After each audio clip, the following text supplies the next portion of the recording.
Hello guys, welcome back to SNS IT solution. ये एक customer laptop लेके आया था, क्योंकि इसमें प्रॉब्लम था, साउंड का problem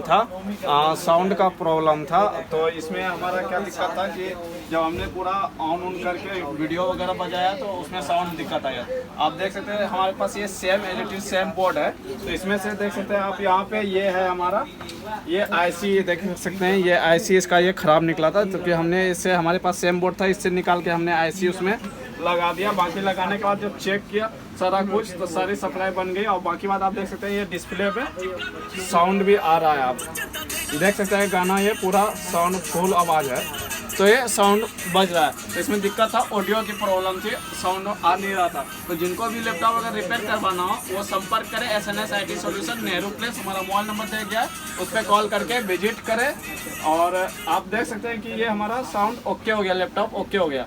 thank you so much watching my video.